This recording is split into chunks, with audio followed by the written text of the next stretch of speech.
Welcome to the IMCP Profiles and Partnership, the podcast that showcases how Microsoft partners and IMCP members boost their business by collaborating with other members and partners.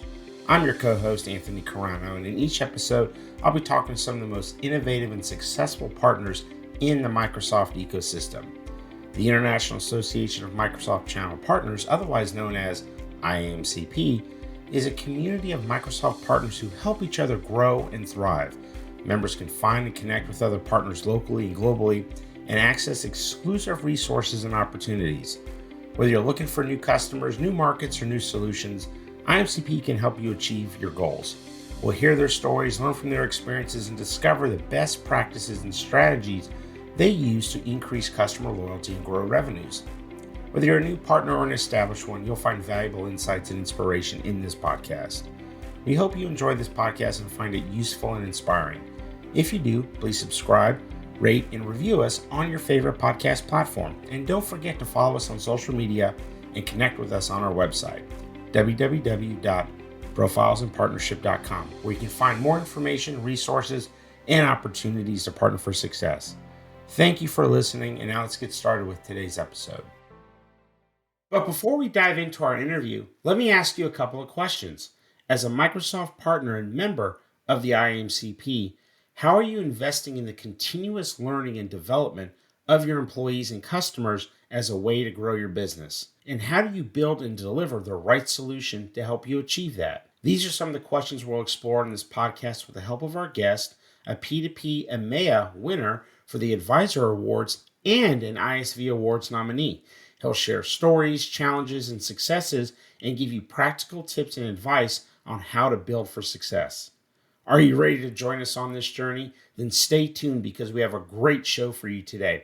Our guest is Javier Lozano, the CEO at Nanfor Iberica, an award-winning ICT consultancy and advisory firm implementing educational platforms to facilitate learning as a service. Let's hear what he has to say.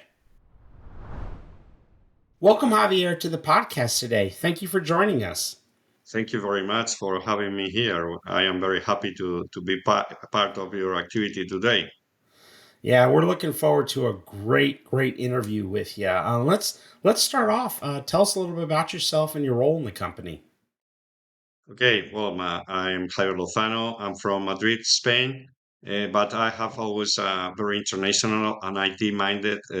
So I started to study business, and I was specialized in audit. And when I have seen all this stuff of technology, I said I have to go to the computing science. So I started to study computing, and then I started my own company that I am actually the owner. It's Nanfor. It's a company that I founded about 25 years ago, and we are very happy to work in IT with all these changes that make us be young all the time with all these time changing activities. Nice. And how long have you been part of IMCP? So I noticed INCP of the American meetings the first year that was open. So I think it's from maybe 16 years or 15 years, something like that. I don't know how it's this time from the Spanish chapter that was founded Mm-hmm. 1 year afterwards the American one. So I've been always very close to partners. I think that if you go to the medical doctor, they say partnering and socializing is a very good thing for health. So in my case, I used to do that, and I like very much to share my knowledge and to learn from others. This is why I thought that was a great idea to start this association, and this is why I am always working actually in with the IMCP. I am engaged in different activities. I am member of the P2P partner worldwide. Then I am member of the EMCP EMEA. I am the member as well for the organization. And then I am as well member of the Spanish chapter of the board. I'm member of the board. And we are organizing a very important meeting, international meeting with EMEA this year in Spain. All the chapters are coming in the month of October. So if Nice. you ever guys know, so someone who is going is attending to this broadcast, they are very much welcome to attend. We are going to be in a very nice place, and it's going to be what we call in Europe Illuminate, which is the meeting of all the partners from Europe. Nice, fantastic. Definitely want to. We'll be on the lookout for that for sure. And really appreciate your service to the IMCP community. So thank you. In addition to being the most recent EMEA winner for the Advisor Awards and a nominee on the IS for the ISV Awards, last year, you've guys your company has won like over 20 awards from Microsoft, over the years. So very involved, very aligned. Congratulations there. Let's talk though a little bit about your company's areas of specialization. Can you tell us a little bit about that? Yes, of course. Historically, we have been members from the area of learning. Actually, we are training solution partner. We cover the six designation areas regarding training, and we are always working in this area. Afterwards, we have been working in the area of designation for Microsoft and AI, and we are actually the two ISV. We have a solution that is in the marketplace 1 year ago, and it's regarding licenses of what we call learning as a service. So these are our main three main activities. Excellent, excellent. Now I know as a very partner driven company, you guys you have like 18 partners across from Spain, Mexico, and Portugal. But I also have heard that you guys are looking at breaking into the U.S. So share with us a little bit about how Nanfor is accessing and entering the U.S. market. By the way, we have started the activity with in the US market thanks to the IMCP, There we which go. is so we started the beginning and always in the same activity because we have organized from Spain a meeting in Costa Rica, and some partners from in Texas, they wanted to check which kind of activities do we have, and then we have been in contact with another partners from Microsoft that they are authorized lab providers. So these two partners, Celeste Tech and Extreme Labs, are the ones that were interested in working with us. They have seen our solutions. They have seen that there is a space in the market in the Americas, and we have started with working with them. And for example, we do learning as a service solutions. Especially, they are working actually with all our family of Copilot solutions from the end user adapted to Mhm. different roles to the to the technical content, because our learning as a service solution has the software, but we include content and all the materials that make the company able to work with this software and the content that is inside. Okay. Well, I'm not sure if you're aware, but we're actually being in Texas ourselves. We know Victor and Jose at Celestech very well. They're great guys to work with. Perfect. Thank you. Yeah, Victor and Jose, very nice. Yes, these are one of our partners. They work with us in this activity, Excellent, and thanks to the INCP, we have been in contact with them. excellent, excellent. Well, I know on that note, we're really interested in learning more about the story. Rudy. Yeah, well, Javier, I'm really interested in the story, having been a learning partner myself at one time and graduated from that industry because it's ever changing, isn't it? And so one of the things that really got me interested was how you built, came up with the idea as learning as a service. And then some of the partners that you worked with, I was especially interested in the story that you told about working with Redcom Cybernetical, and then the number of people that you trained. Was the goal to certify those people or just to give them basic knowledge? Can you tell us a little bit about how your service works? Yeah. For why we have developed this solution, because we are focused on solutions with impact. That means that organizations and people need to have impact in what they are doing. classical learning solutions with like a course that is organized from Monday to Friday are very good, but they have a start date and an end date. And maybe in the companies when they want to apply this knowledge, they have problems or issues. So one of the things that we want is to offer a continuous solution, technical solution that helps people, technical people, and final users, because we have learning as a service with third contents, which are for high-end or technical guys, or we have learning as a service workforce that are mainly offered to the end users. They need to be always in this ever-changing, as you know very well, Rudy, about learning. Is actually the speed of change is increasing all the time. No, it's not a problem. When we were in the moments of the SQL, when we started with the versions, it's coming another version, we have to change. But now it's all moments. No?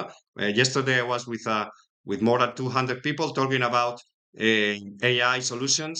They were all of them IT people from a professional college in Spain, and I was doing a demo, and suddenly I saw a new thing. Oh, this has come from yesterday. It was not. It was not, but today also already. People need updating constantly. People need service. Companies are changing all the time, and they face an very ferocious competition, and they have to face the change and the technology as a must to survive. So people need to have this kind of services. What is a learning as a service? Learning as a service is a license that you buy for 1 year. You have all the knowledge, the service, the support, and the technologies from Microsoft, from Linux, from ETL, and from Scrum methodologies that you can get in the year. So if you are a very good student and you want to study a lot and achieve being architect in 5 months, you have just to pay what the license. The company buys a group of licenses, and these people they get what they need.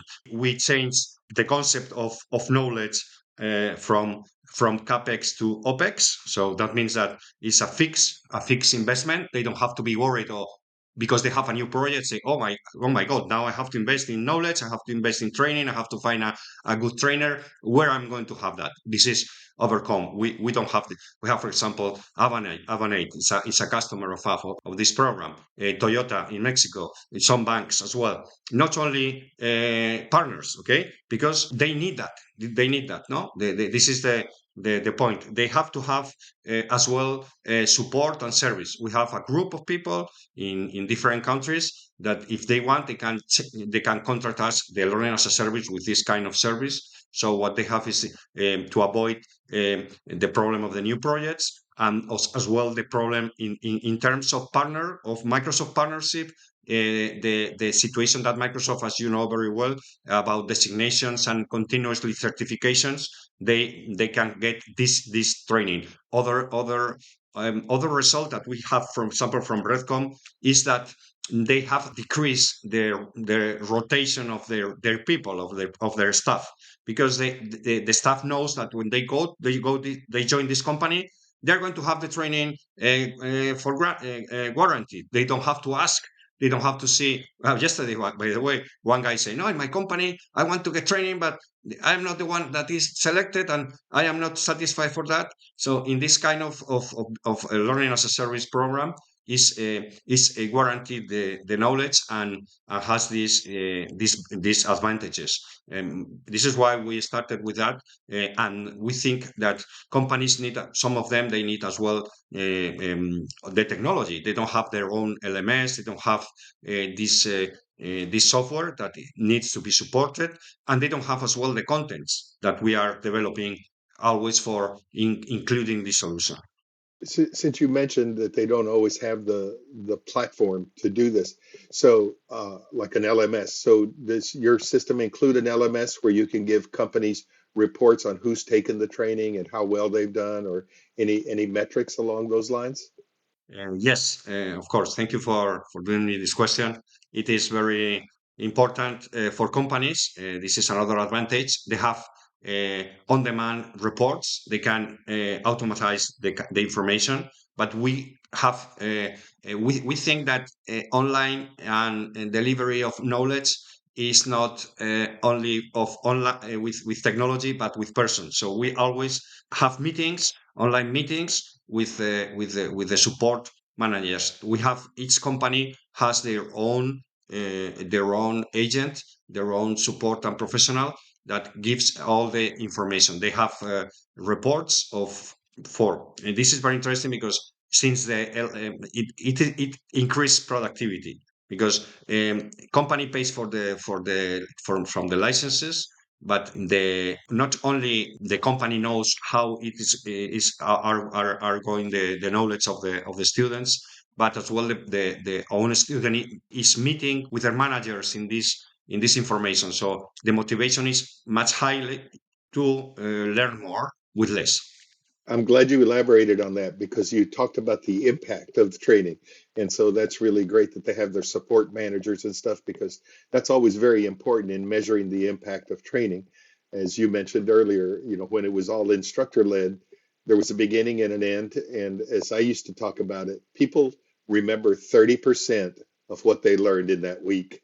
And then, how do you keep people informed and keep it going? And it's very important because then as a service, they can revisit some of those things that they weren't clear on and get answers to their questions. So that's very important. So I really like the part of learning as a service and how you're expanding that. Thank you. Can you tell us a little bit about, like some of these things, some of the projects that you've worked on? I saw one where you were training hundreds or thousands of people to become better and more productive in their jobs. Can you tell us a little bit about some of those successes that you've had?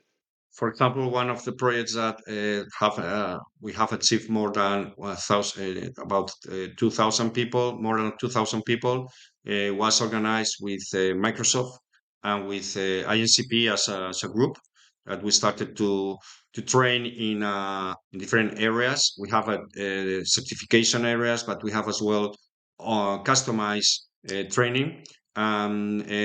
In terms of business, we are more usually our partners or our end users are many of them are SMBs. Okay, they are not. Some of them I have talked about big companies, but maybe sometimes these companies have their own platforms, or they have some. They are only call us for a very specialized consultancy or a very specialized solution. But the main problem is for the medium to small companies. Most of the partners of the INCP companies that maybe they don't have 3,000, 4,000 employees, maybe they have 40, or maybe as our friends, they have 10 or 15. How they can achieve, how they can get this training with us, since it's absolutely flexible, they are for sure have the knowledge. For instance, someone leaves the company, the license can go to another person. So for that, we have given this offering to the whole. And in Spain and Portugal, we took more than 250 partners. And at the end, the number of people that we achieve of learning were about more than 2,000. This is with a big quantity. But I would like to mention too how we can impact the companies as a whole, no? Because this is a very huge project with many people and many companies, but we are focused how the knowledge can impact the business, how we can impact the business, because this is very important, and we have to go to the CEO. We have to work with the owners of the company, with the board. And this is our main goal right now. Our main goal is we want you to speed your business. Which are your specialties? For example, in terms of partnering with Microsoft, you want to be partner of which kind of specialties? Data and AI. So, which is the level of knowledge of your staff? What needs your staff to achieve to get the designation or specialization? Which are the steps that you have to get? And we provide you a consultancy from the beginning, because sometimes you find out that some companies, they have some professionals, that they don't know anything about data and AI say, no, I want to start about that. And other people that they already know about data and AI, they don't know that they have to do that. So we have to fix all these needs, and then the company has their own needs of business. So you have to create a group of interest from all the stakeholders to achieve the impact in the organization and profitability. Otherwise, some of the decisions of the knowledge management in the companies are not involved in getting this profitability and this impact. No? No, it's very important to do that assessment up front, and that's a lot of companies skip that, and then they don't realize the real value of the investment that they have to make in training their employees. So you mentioned workforce development, and I noticed that you've also gotten some grants from the government to help train people. So workforce development is really important. Can you tell us a little bit about how you went about that process? Yeah, we have working with activities because as well, apart from being from the INCP, we belong to another European association that is focused on changing and training people to achieve better employments and achieve better activities.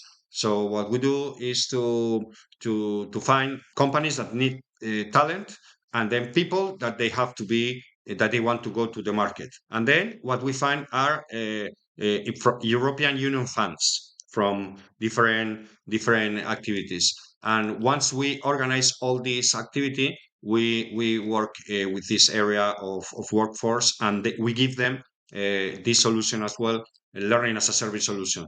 That the idea is to keep the contact with the student, with the learner, all the time, not leaving them in a starting and end course. Okay, so our idea is maintaining relationship with them always and trying to provide the best for their not only for the company but as well for the student. Do you work with any learning institutions, colleges and universities to provide your services through those organizations?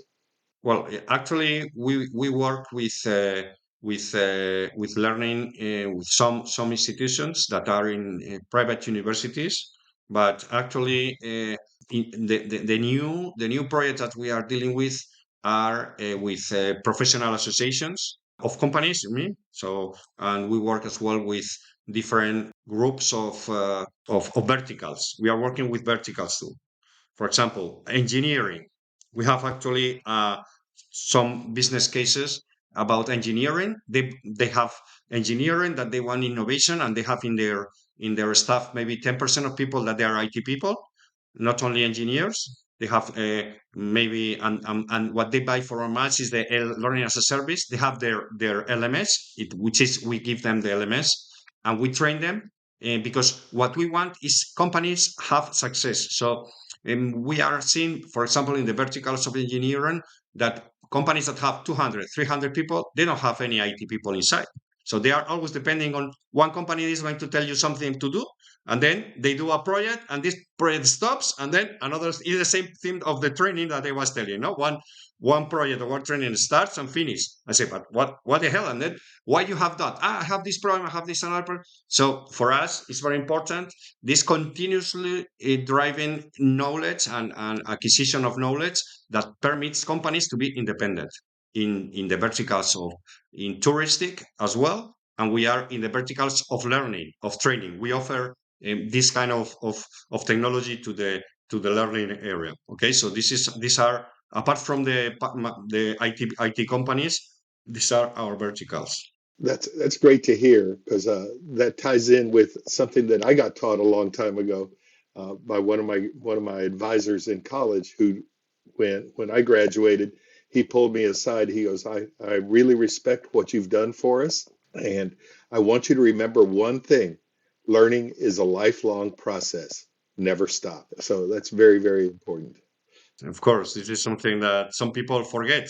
Suddenly say, how many hours did you apply last year of having new knowledge? Say, I've been maybe I have taken a training of 10 hours or 20 hours. So say, how the hell you have to be learning all the time, all the weeks, all the days. You have to pay 1 hour, 2 hours of learning. This is very important to be in the to be able to give a good service to the society. Absolutely. Anthony, you got some more questions? Oh no, I'm on the note of learning. I'm just listening in and enjoying all this.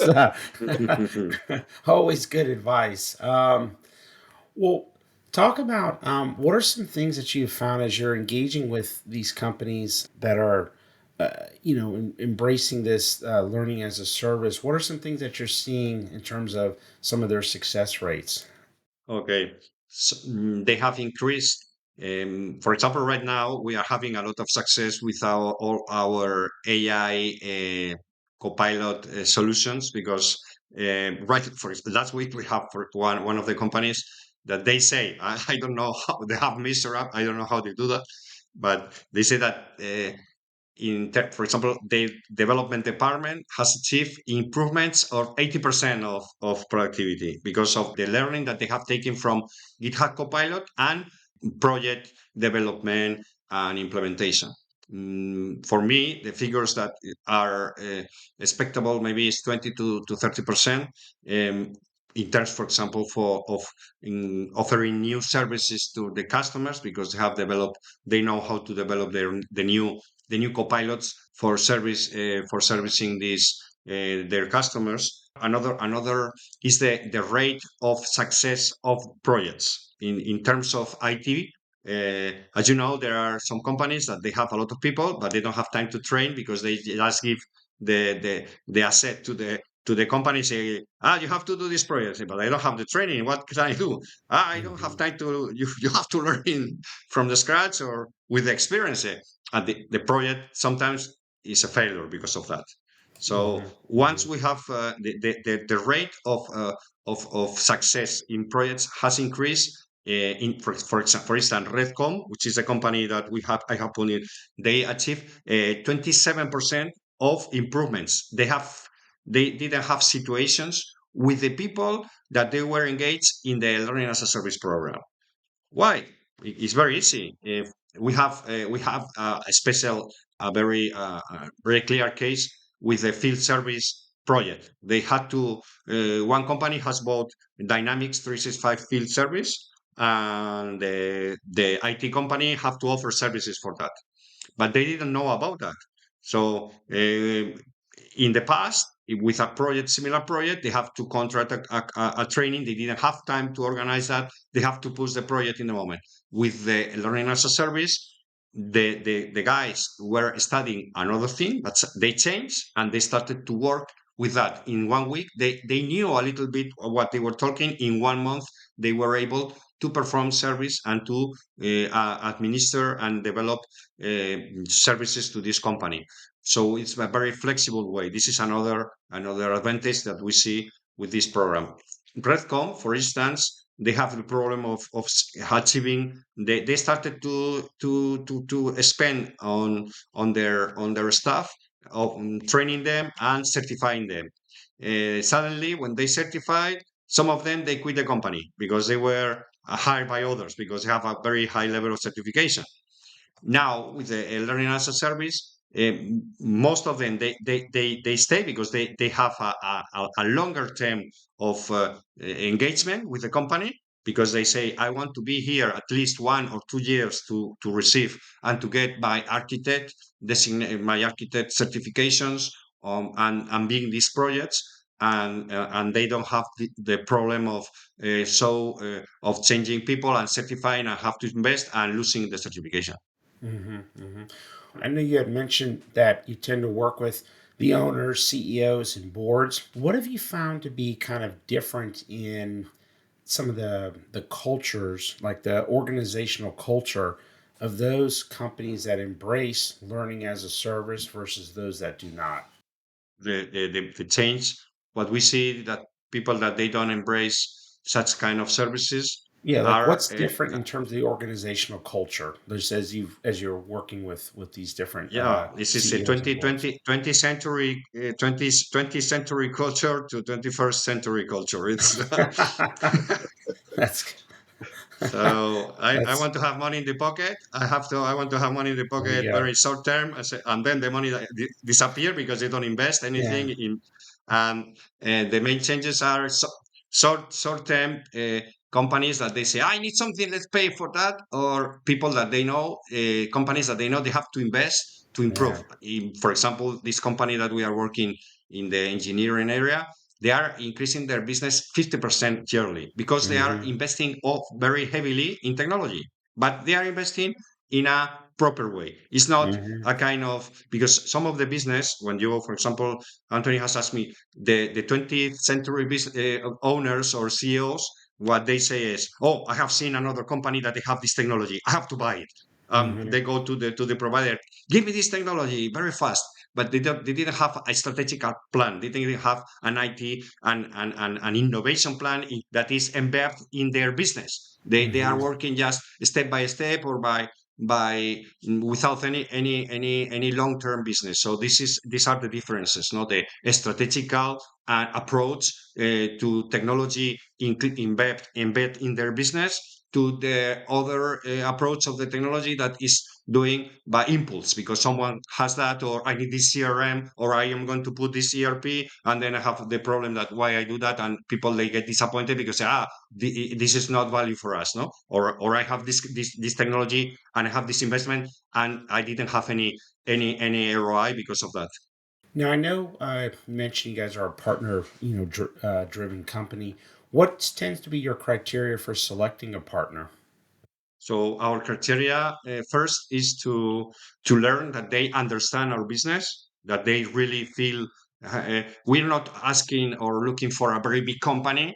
We prefer more partners that they really appreciate what we do and they believe that these solutions for impact solutions for companies. And the second, of course, is their commitment. What are they going to do? What do they feel to do that? Not just to have our name of our logo, to put our logo, I am doing this service because it's very modern, but commitment. We are always looking for commitment. And of course, experience in the market. We need to have, we have different partners. We have sometimes partners from learning partners. We have in Mexico, for example, Executrain, which is a very good partner with learning as a service, and they're doing a great job with that. They are more focused in this part. But then we have IT people that what they do is to get our solutions to get impact in the organizations. At the end, what we need is commitment. Excellent, excellent, excellent. And now, as you've gone through some of these engagements, do you guys usually have any challenges, with your partners? And if so, what tends to be kind of the most common challenge, and how do you work together to overcome it? So the main challenges that we have with our partners are always communication, be aligned in the business and understand the needs of our common customers.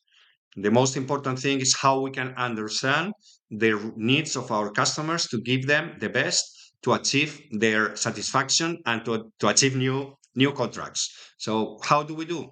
We have to do it with, of course, with learning as a service programs that they are all of our partners. They have their own licenses, and we do always with webinars, with presential meetings, with in-person meetings, online meetings, and of course sharing new business cases.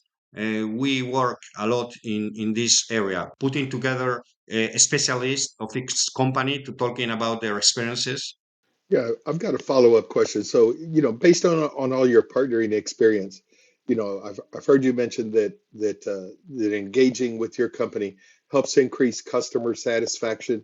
Are you also tracking if it helps grow revenue for your clients as well?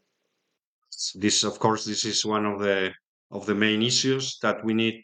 This is why I have been talking before about customer satisfaction and understanding the customer. If we don't know the customer, we are not going to be able to offer him something that is going to be valuable for him. and it's not going to be as well profitable, and we are not going to have ROI. If we go just to sell a technical solution, I am selling you a CRM. This is not going to work. We need to learn. This is why we love partnering, because the partner knows much better the customer. If I go to the US and trying to learn about the customer that Celestec has or Extreme has, it's going to be, for me, it's much easier to achieve the experience of the partner and to increase our business and their own business with these business agreements, and knowing the customer and giving them what they really need. And for us, business growth is fundamental, of course, and the business growth not only for the customer, but of course for us, for the dealings that we do with them. Well, I love your passion, and you led right into the next question I was going to ask, which was, it's the closing question to this interview, Javier, is what advice would you give companies like yours in regard to partnering? Because the one thing that you've stressed is how important partnering is. So what advice would you give companies like yours about partnering? So the first advice is to be ethical. The second advice is quid pro quo, which is win to win. Always thinking, what is going to win my partner? I am thinking in my partner, how he can win. If he wins, I win. Not the idea of 20th century partnering. I win and then everybody. No. We love the long-term partnership. We have partners many years, and we are very happy to see them because they earn money with us. We earn money with them. We are happy because we see that the customers are happy. This is the ethicality is very important. It's not, of course, long-term relationship and commitment, and of course efforts. No, we have to work with the programs, follow the business, and being professionals. This is something very important, of course, no? Because sometimes maybe you find someone that wants to do something, but maybe it's not the right company or the right group of people. But for us, long term, and how the partner is going to win. If some partner wants to have partners, what they have to know to think is how they are going to achieve business, not only squeeze them. Gotcha. No, I love that passion. I love that passion. So Thank you. goes a long way. It goes a long, long way. Long-term relationships are the most profitable ones. Absolutely. Absolutely. That's a great word. Yeah, I think that is the only way, because if you trust and you get and as you know very well, to get trust from others is a long-term thing. This is why you can have good solutions, and the companies, the end user, or the company, the final customer, see us as a team, and appreciate this kind of partnering. This is why I love very much the activity of the IMCP. I think this is very important. I think we need to work more in giving this kind of business cases opportunities. For us, is sometimes is surprising the very high value that the IMCP is giving to all the community, and how the partners sometimes they don't value that. It's because and for us it's incredible how you give a lot of business and how you give opportunities, and maybe because it's easy, I don't know why, but they don't value this partnership. I know that because I am in other associations, and I know how they work, and I know the difficulties. The very here is much easier because we have the most of the technologies are similar. We know the same, but sometimes they have these jealousy situations. This partner is going to give me, is going to take me. But if you study the relationship, I think maybe 90% of all the partners have many points in common to develop their own businesses. Well, that's a great word, Javier, and really, we really appreciate you being on. This was a fantastic interview. A lot of wonderful, wonderful insights. So thank you. Thank you very much. Yeah, absolutely. As we wrap up, what are some ways? How can listeners find out more information about you and Nanfor and all the work that y'all are doing? So they can find in our web. We have contact there. They can find me in LinkedIn. I am Gavloz, Javier Lozano, and they can call me too. I am in LinkedIn. And of course, we have a group of, we have our own copilot that can give advice too about how to partner with us in our web. They can find our own copilot service to agent that they can give you information. But I will be very glad to be in contact with any partner that can want to know about our business and how we can engage and have a relationship with them. Excellent, excellent. Be sure to include all those links in our show notes. Well, this does it for today. Once again, thank you, Javier. This was fantastic. You have a great day. Thank you very much to you all. Thank you. Thank Same you. to you. Have a very nice day. Take care. Wow, that was a great episode. I really appreciate Javier's excitement and his passion for learning. I mean, it was infectious. Yes, it was. There was a lot of passion in Javier's voice. Once he got warmed up, he really got going. I really enjoyed that. He did, and I also just having it sounded like he's really not only appreciative but also just a real contributor to the IMCP community. So it was great getting his perspective on all of that. I mean, I really appreciated at the end his advice to partners. I mean, I just thought it was so just succinct and powerful.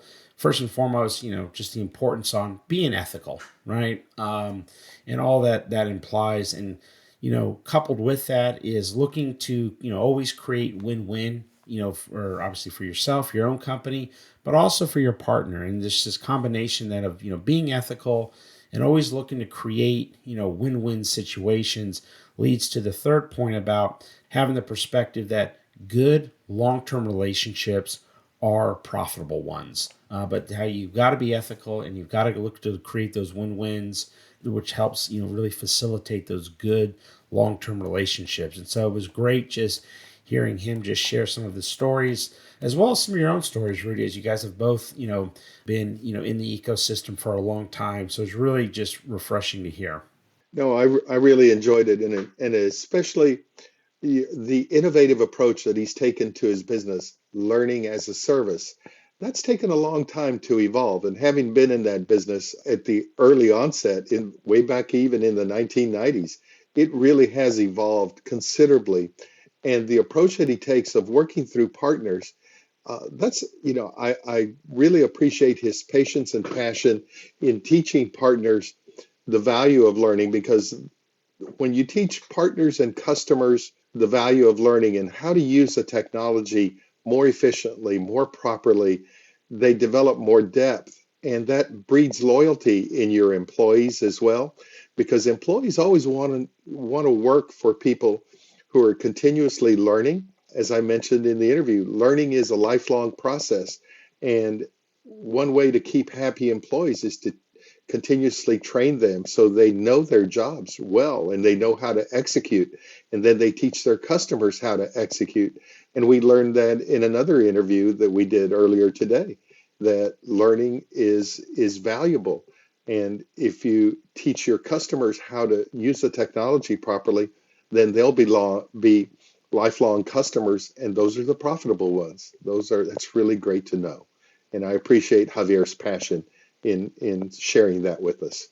Absolutely, absolutely. And just also too, I really appreciated how he just talked about just the importance of understanding the needs of the customer, and coupling that with a commitment to always give them your best. And if more and more just realize that building, delivering, and just ensuring amazing customer experiences is the best form of marketing, and one of the best ways that businesses can really grow their own business. So I really appreciated him sharing that. Same here. And the other thing I want to share about this with our listeners, the chapter in Spain is one of the most engaged IAMCP chapters in the world. Everyone I've ever met from there is just as passionate as Javier was. So I really appreciate that.